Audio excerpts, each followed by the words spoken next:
இந்த கதை ஒரு திருமண கதையல்ல, ஒரு தத்துவ பயணம். நரகாசுரன் வீழ்ந்தான். அவனது அரண்மனை கதவுகள் திறந்தன. அந்த இருள் நிறைந்த சிறைகளில் 16,000 பெண்களின் கண்களில் ஒளி தேடியது. கிருஷ்ணர் வந்தார்.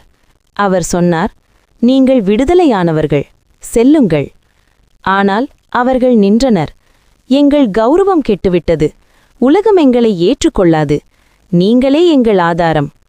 அந்த நொடியில்தான் கருணை சட்டமாக மாறியது. கிருஷ்ணர் அவர்களை திருமணம் செய்தார். அது உடலின் நினைவு அல்ல, அது கௌரவத்தின் மீளுறவாக்கம். அது கடவுளுக்கும் பக்தருக்கும் இடையிலான ஒரு ஆன்மீக உறுதி.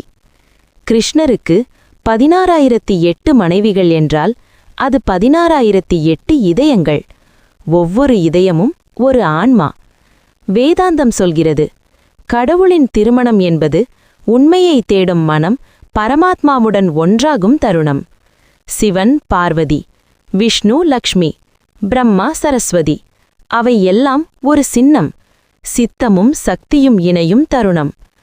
மனித மனதுக்கு 3 நிலைகள்: ராகம், துவேஷம், விரக்தம். நாம் விரும்புகிறோம், நாம் வெறுக்கிறோம், அல்லது நம்மை மீறி உயர்கிறோம். யமம், நியமம், ஆசனம், பிராணாயாமம், பிரத்யாகாரம், தாரணை, தியானம், சமாதி. இந்த 8 படிகள் மனத்தின் திருமண பயணம். ஆனால் விருப்பமும் வெறுப்பும் நீங்கிய அந்த அமைதியான விரக்தியில் மட்டுமே பரமபுருஷனை நிரந்தரமாக அடைய முடியும். கோபியர்கள், அவர்கள் காதல் எந்த எதிர்பார்ப்பும் இல்லாத பக்தி.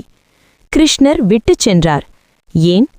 பிடிவாதமான பற்று மங்களத்தை தராது என்பதற்காக. அவரது 8 பிரதான மனைவிகள் அஷ்டலக்ஷ்மி போன்ற ஆன்மீக சக்தியின் வடிவங்கள். 16,000 கோபியர்கள் அலைப்பாயும் எண்ணங்கள்.